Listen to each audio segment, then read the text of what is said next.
What happens when the person who built the business realizes they've outgrown the way they lead? In this episode, biotech advisor Sonya Weigel breaks down the identity shift from expert to CEO, how great leaders make decisions under pressure, and why your next level requires becoming someone new. Welcome to the No Limits Leadership Podcast. We discuss ancient wisdom, real-world experiences, and the latest concepts on mastering leadership of self and others. If you're committed to maximizing your life and your impact on the world, you're home. Welcome to the No Limit Leadership Podcast. I am your host, Sean Patton, and I'm very excited to be joined today by Sonya Weigel.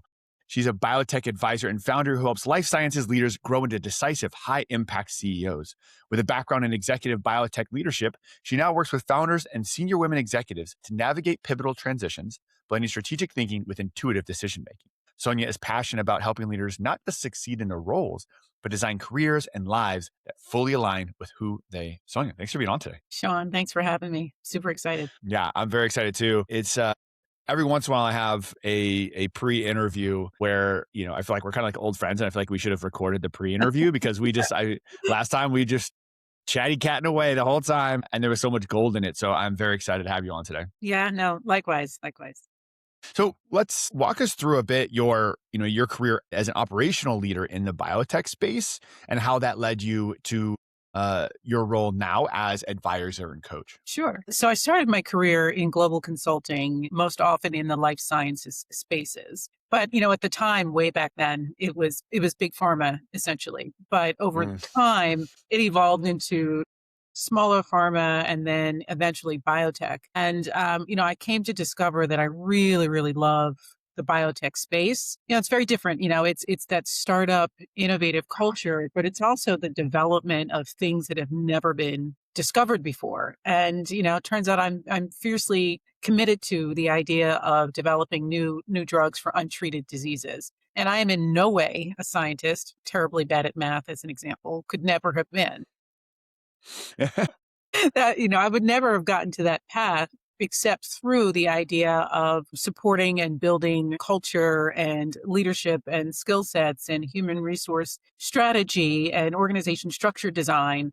I'm doing the kinds of things initially in a merger and acquisition integration standpoint where, working with venture or working with companies that we're looking to acquire to do ideally the due diligence on the front end to see not only if financially and strategically this would be a good integration or match, but in terms of people, culture, ways of working, is there a match there as well? 80% of these things go sideways because after the transaction is done, you can't integrate the people, you can't integrate the processes, you can't integrate the ways of working or the culture. And, you often have to decide. You've got one culture that's, very innovative, nimble, quick moving. You've got another culture that is successful because of their ability to bring consensus to every situation. How do you bring those two together? And isn't it better to contemplate that on the front end? Very often that does not happen. And I'm asked to come in afterwards to say, company A and company B, they don't work together. How do we fix that? We've got two CFOs. Which one do we pick?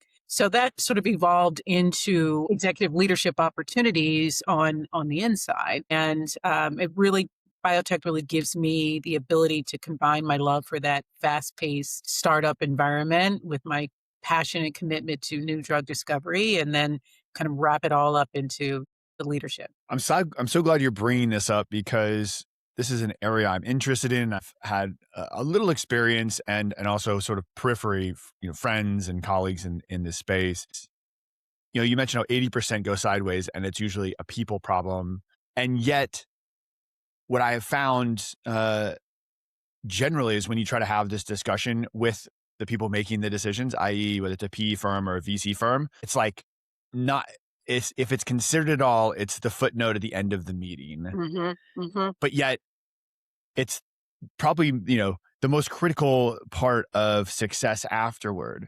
And so I guess the first question would be, why? And then we can maybe talk about how to address it or how do we change that conversation. But you've been in those rooms more than I have. So what does that look like as they're assessing maybe 2-3 companies when it comes to an M&A activity? And what is the conversation like when it comes to people and culture? So, if I get invited to the conversation at all, it's usually because somebody on the board has had experience where they've seen it go sideways and they felt the pain, they felt the burn of what happened when they didn't. So, I'm often invited in almost, anecdotally to say, hey, listen, this really hurt the last time. Let's find somebody that can help us think about these things on the front end.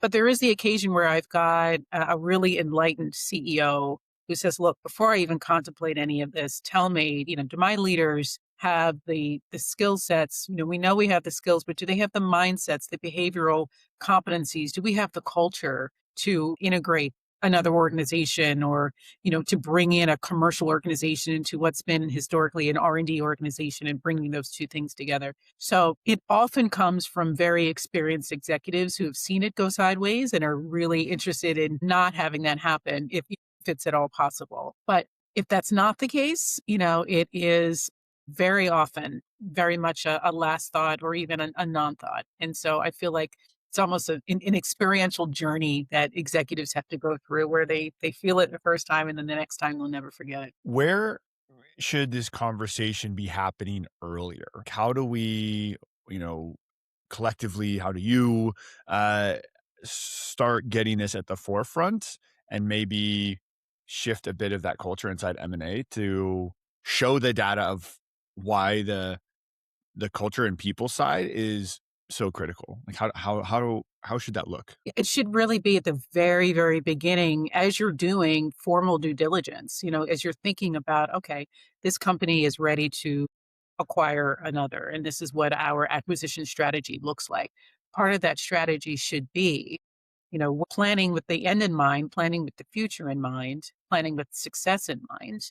What got you here is not often, very rarely, what's going to get you here. So even assessing the initial company, the portfolio company, to say, all right, so this is what our leadership team looks like, and this is what our strategy looks like. What makes us ready to acquire or be acquired? What makes us ready to go public? What makes us ready to do, any of these, monumental shifts? Where are our current gaps? And given where we know we want to go, how do we fill those gaps? And let's make sure that we identify a target that fills those gaps, or at least opens up the opportunity to do so. So it really is at the very beginning. And it's not just, it's a people discussion and a skills discussion. It's also an organization structure discussion. When I work with early stage biotechs that are scaling, they're moving from one meaningful inflection point to another. So, they've had a successful phase 1 trial as an example. Now they've raised a series A, but they're coming out of seed, and now they've got the capital to become, quote unquote, a proper company, right? It's something more than founder plus plus, all right, let's go hire a bunch of people. Okay, well, okay, let's just not hire a bunch of people. Let's think about our clinical milestones. Let's think about the milestones that came with that financing. Let's align our hiring plan with those milestones. So we're not hiring too fast or too slow. We're not hiring the wrong people in the wrong places. We're really thinking about, upon this milestone, we're going to need a clinical development team that can do this. Once they accomplish this, we need this. We're ready to go commercial. How long out? What does that look like? Well, that's another 50 people. How are we going to do that? To really be very strategic about it from the very beginning, so that you can be confident with all of your stakeholders that you're doing this the right way. For those of you maybe who are listening who are like, this isn't my world, I'm never going to do this. Like like, whether we're talking about, the VA or P, or like the M&A space in general, I guess, or even, the series of rounds of funding and that transition. I think what I'm hearing from you too is that, like, where this comes into play is like internal restructure, Hmm.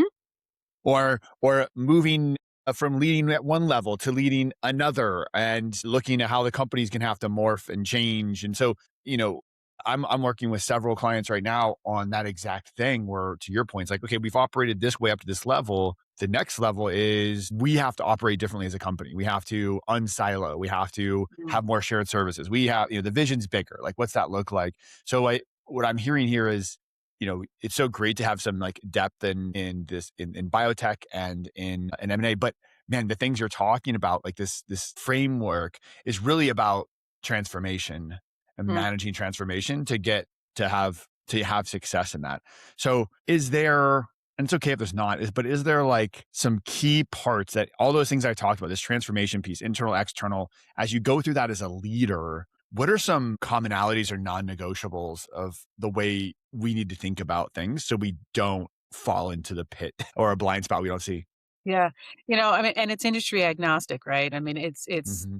if you're doing a great job, your business is growing and it's evolving. And one of the analogies that I absolutely love is that as a leader, in a smaller environment as you're growing the company, you need to learn to go from being first chair clarinet to being the conductor of the orchestra. And a lot of times, particularly in technology, in biotech, in high tech industries, what got you to the level of success you're at is because you are a specialist. You were super, super talented in that lane.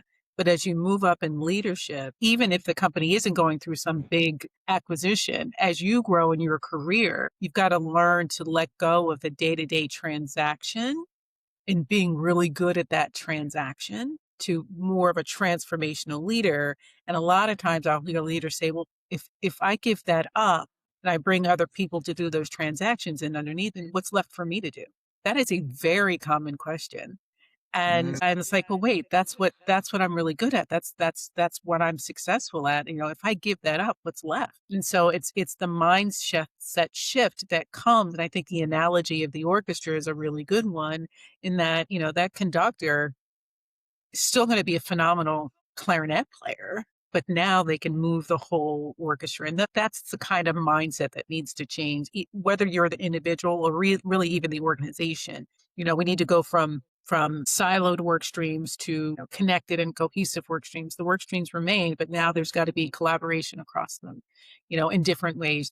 You may come into an organization that is on the precipice of growth and change, but they're small and you've got one person that's doing 50 things, and I like doing this and this and this and this. And I like being in all these meetings. And I like being responsible for all these things. And then as you grow, you're bringing in experts that have deep expertise in all of those things and they start to break away. And then, that's hard for people too. Yes, which makes sense that there's in this, like most development realms, there's a key piece of self-awareness that has to go into where am I in these different areas? What is sort of my zone of genius? What is my future role? And also, okay, I mean, I guess I was having this discussion actually with a client yesterday around there's very few, that's what we see, right? Very few founders that stay in like that lead role from initial founding through these different stages because and the ones that do, and it's possible, right? We see it, but the mentality around that requires such a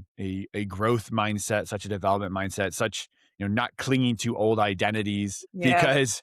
because this you're going to have to become a new identity, and that can feel very scary. So I'm wondering if you maybe what this conversation, when especially in this biotech space where someone is maybe a deep expert and they were in the lab and they were the ones actually developing it, and now it's like business leader, Mhm. CEO of company is what's required.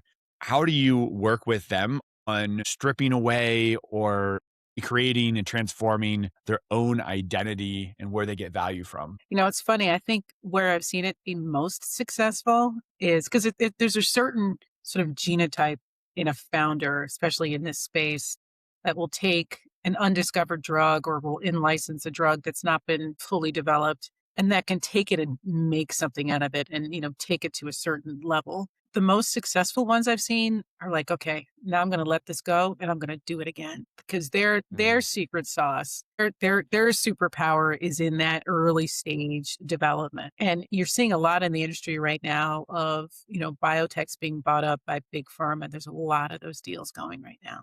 And it's interesting. There's a okay, do we take this drug and do we take it to market ourselves and go all the way through phase through and commercialize it and everything else? Or do we get it to a certain point and have have it be acquired by a strategic? And, there's so many CEOs that I've seen, founders that have successfully been able to compartmentalize this thing that they built with such genius. And then, they let it go so that an organization with more resources, more capability, more people, more capital can take it and all the way. So that's where I've seen it be most successful. But it's also a very viable path and a very credible path, an honorable path to take it all the way through. But at that point, then you have to really lock in on surrounding yourself with deep experts who are extraordinarily good at what they do and who are ready to hit the ground running.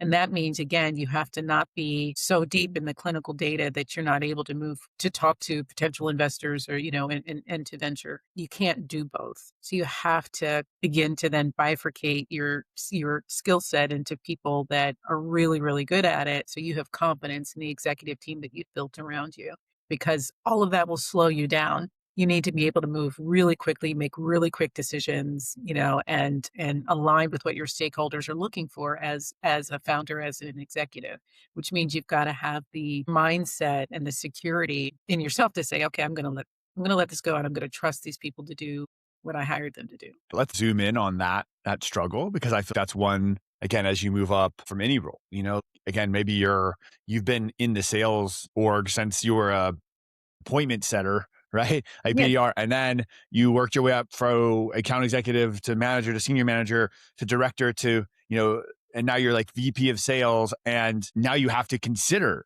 the other department, the business as a whole, right? You have to pull Mhm. yourself out of that data. And I have seen that so many times where in this example, like even maybe someone was a great sales manager. And so they were like great at leading other salespeople. And now they've been promoted twice and they're still just basically trying to do the same thing, Yep. but they're still trying to play like manager of individual salespeople. It's like, whoa. So like, what does that work look like with that individual to help them in that transition? What are some of the conversations that you have? Maybe some of the hangups, some of Mhm. the work as we get into the weeds a bit on how to make that transition from subject matter expert to what I'm hearing from you is to leader. Yeah. Yeah. Well, I mean, first, I've seen it done most successfully when people invest in a coach. You need an outside view in. You need, I mean, everybody needs a coach. I mean, I have a coach. Everybody. Yeah. Yeah. I'm glad you said it, not me. I mean, from one coach to another, I tell you, I've got anywhere between 3 and 5 coaches going at one time, depending on what I'm up to. Because it's there, and that's certainly part of our modern or current business world, I guess, is that this is available in a way now that it's never been before. And so I feel like you're going to be bare knuckling it through. If you're going to go in without an objective and experienced qualified outside perspective, first of all. But when I'm coaching even internally and I'm talking to my leaders, I often talk to them about a 365 view, which is look all around. I mean, a really good leader is going to be able to see around corners that people don't even know exist yet. And you're thinking 3 steps ahead, and you're looking around 365. Who are my stakeholders? This decision impacts who and how. How am I going to scenario plan around each of these things? If you're spending your time having these sort of strategic thoughts and planning and discussions, and this is how you are aligning with your peers and up, that doesn't leave a whole lot of time for you to be deep diving into the transactions that the folks that work for you are supposed to be doing. They're relying on you to do all of that, so that the decisions that are made are fully informed, and fully aligned with the strategy and where the company needs to go. And so your folks can trust that the road that they're marching down, that you've set them on, is the right road. The other times when you're not thinking strategically and doing this 365 thinking, you're empowering, enabling, mentoring, guiding the folks that work for you. And your one-on-ones are less about status updates and more about, hey, what happened since the last time we talked? Give me the good, give me the bad, tell me how I can help, and let's talk about that. How can I help you solve problems? Where do you need air cover? How can I move things out of the way? Those are the discussions that you're having, because you're trusting the folks that work for you to do the things that you hired them to do. That leaves virtually no room for picking up the mantle again and doing the things that got you there. And I want to just like double click and highlight everything you just said, because I couldn't agree more. First of all, with if you're trying to become the best version of yourself and you don't have a coach, like I don't know what you're doing. Like your actions to me aren't aligning with what you're telling me. You're like sort of what we would call it at Novus Global, my coaching firm. You're out of integrity. If you're telling Oh, me I want to be the best leader I'm capable of, and I could look at your calendar and your P&L, and there's not money and time being put toward that, then you're lying to me and or yourself. You're out of integrity. So yes, and then in that company that that need to be strategic, to see around corners, to there should be like, man, there should be thinking time. There Yes. should be there should be time and as a society, as a culture, and then it's and reinforcement as you developed, through the ranks was like on the doing, the doing. I know for me, like I've had to fight so hard, like to see white space on the calendar and not be like, well, I could be doing this. I could be, and just be like, no, I'm going to sit and think. I'm going to sit and think. And the more time that you, or the bigger that your company gets, or the bigger that, or the faster you're growing, the more time you need to be doing thinking. Cause your point, I think so many leaders feel guilty Mhm. for that. They feel guilty when they're not quote unquote being productive and doing things. But I loved how you phrased it of your people, your team, like need to trust that you're the one actually doing that. Cause otherwise nobody's flying the plane. Nobody's actually looking ahead. Yeah. Yeah. No, no, that's true. And they need to trust that. Where I see leadership and mentorship bloom in organizations is when you have leaders that have really sharpened into how do I empower my folks, and do they trust me and do we have a mutually beneficial relationship? And the time spent to do that is so valuable. It's not non-productive. And I think more and more, employees are seeing value in that. We're kind of moving it out of that, go, go, go, force, force, force, a structure of always on, where there's really, you need that mental space in every area of your life, by the way. I mean, there should always be space for calm and to think and to be regulated in how you approach things, personally and professionally. I personally, when I'm dealing with people in the professional world, I like to be regulated and I like to know that they're regulated so we can have good and productive and substantive conversation. But, without that, there's just a lot of toxicity that can come in and then that just spirals. Yeah. So if I had to, man, take all of that goodness and like break it down, what I'm hearing from you is maybe three things. It's like someone who's looking to get to that level or to lead at that level. It's like focused on strategy and looking out and ahead and and planning, developing others, developing self.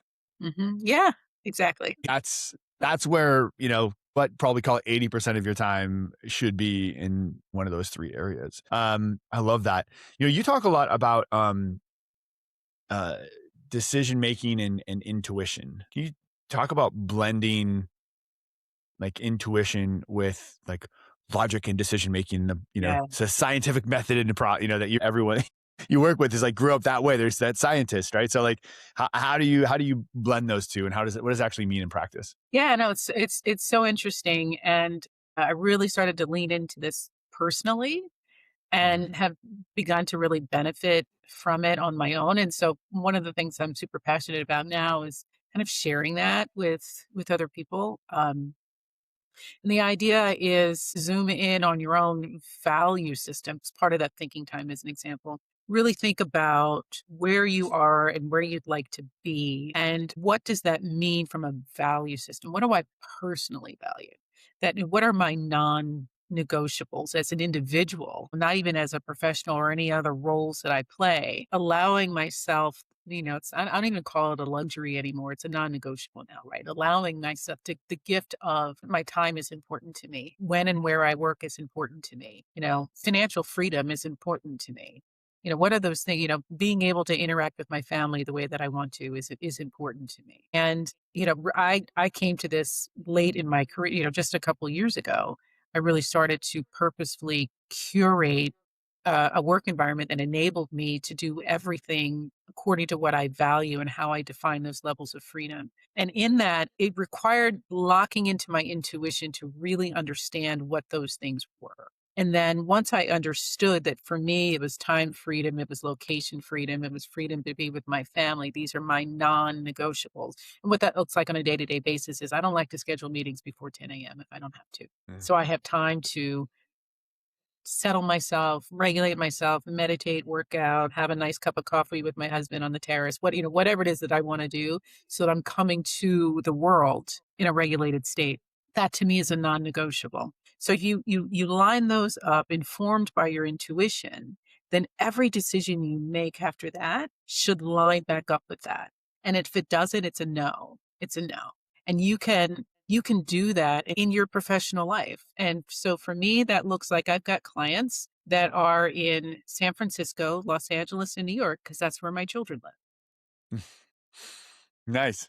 And that never would have occurred to me if I hadn't used my intuition to really sit and understand what my non negotiables are and then decide that everything after that is going to be lined up against those non negotiables and giving yourself the freedom first to do that. And so that's, now my intuition guides everything. If it doesn't feel right, because I'm so sure of it now, I feel it in my body and it's like, "Oop, that's a no," or that's a Yeah. go, or it's a go. Yeah, that's so powerful because and also I feel like in at least some circles, so undervalued or so dismissed Mhm. as being important. And it's so interesting to me that as I've done my own work and development and then I continue to work with other leaders, that it's almost like anyone who does enough work on themselves and develops themselves, like almost comes to that like a similar conclusion to what you did of like, oh, this is where the real wisdom is.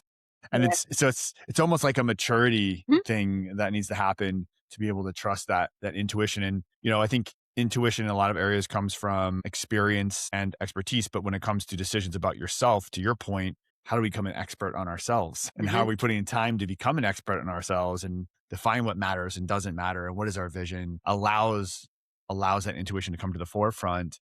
And so it's really powerful how you use that for yourself. What does that look like inside of organizations as a leader? I think it's to the extent that you're super clear on what your own value system is, you can test an organization for alignment with that value system before you enter the organization. And what I try to coach organizations to do is to be real clear on what their value system is. So what is the true north for this company? What do we believe? What do we hold fast to? What does success look like here? How do we manage performance in a way like what are we all locked in on?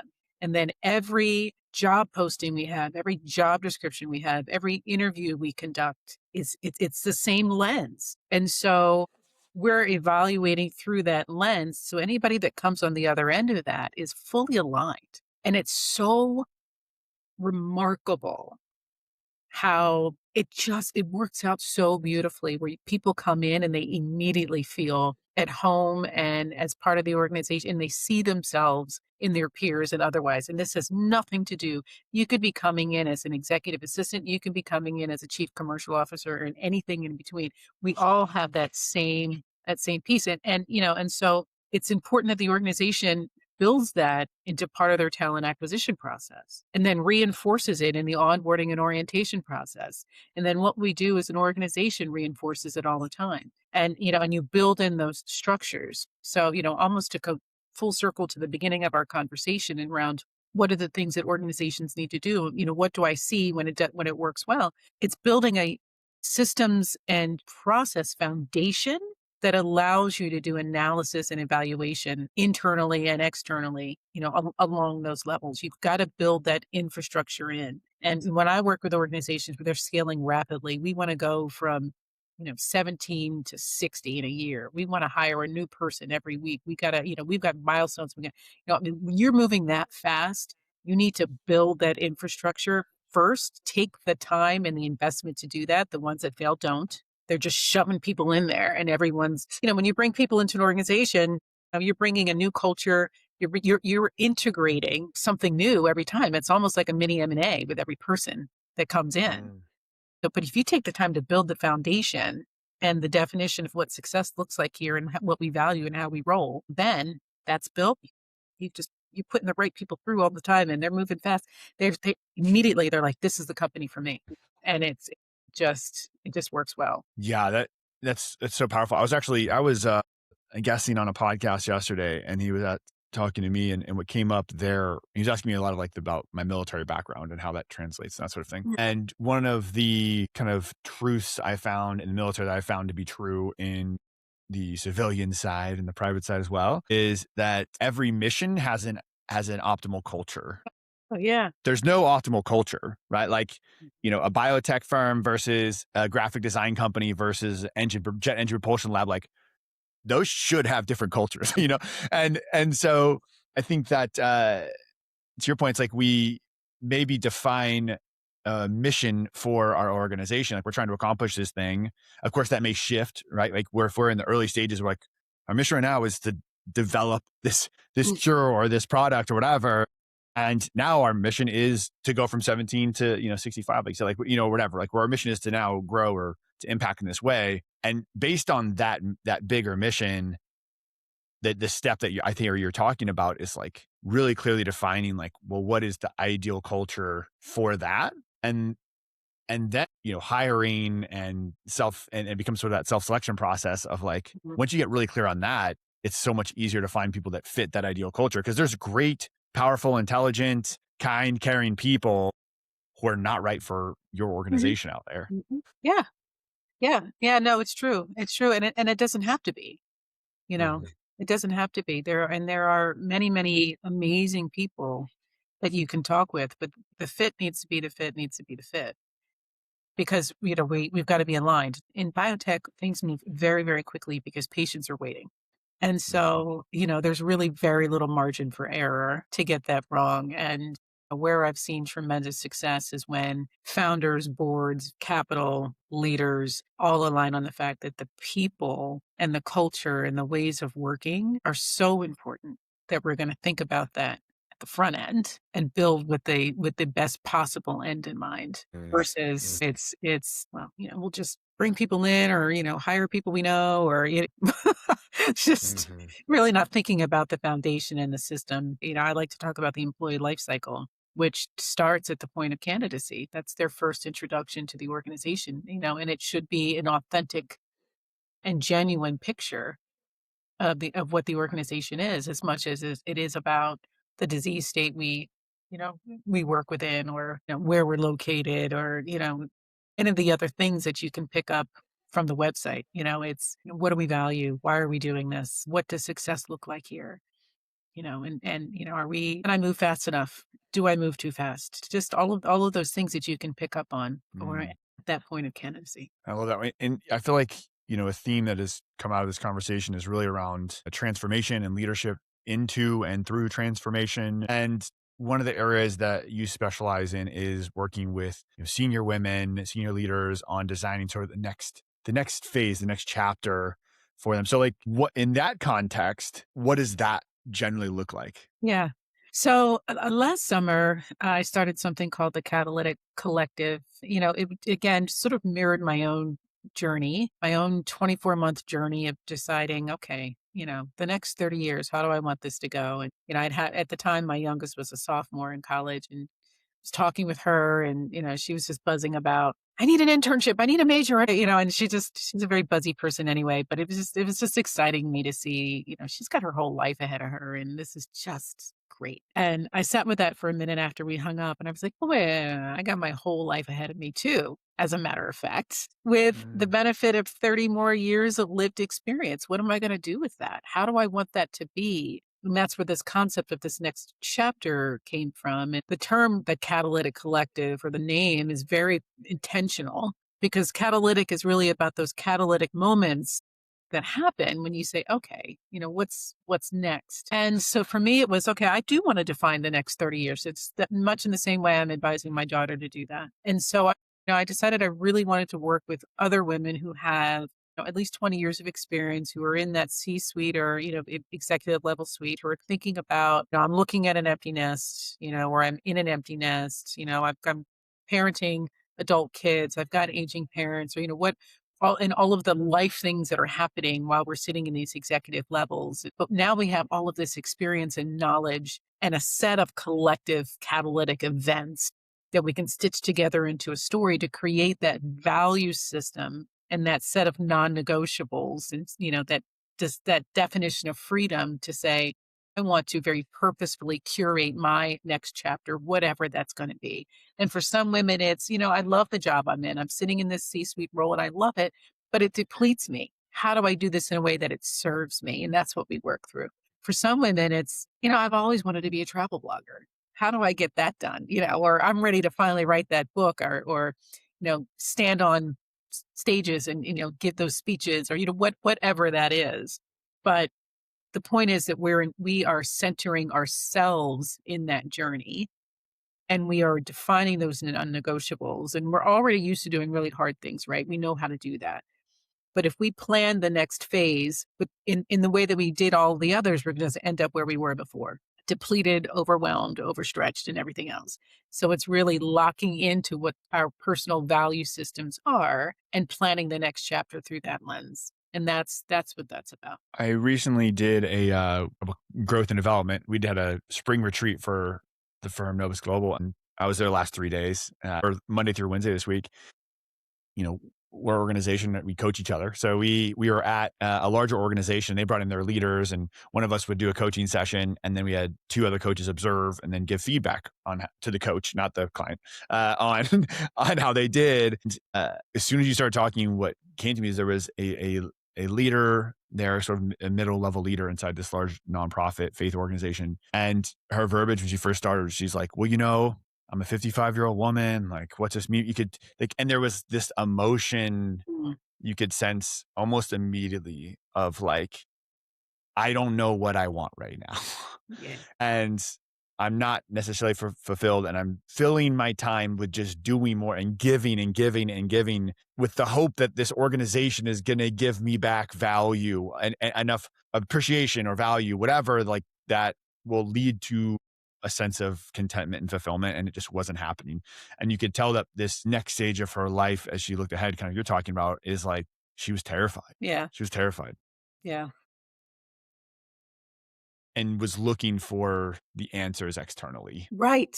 Which is what we're conditioned and trained to do. And I find women in particular, we give and serve and exhort and do all of these things, as wives, as mothers, as leaders. And, at some point, it's just not sustainable. You can only give so much. And at some point, you've got to rediscover her. Who is she? For me, it was a journey back to my childhood and thinking about little me and saying, well, what did she want back in the day? And if you were to show little me what big me is doing now, how would she feel about that?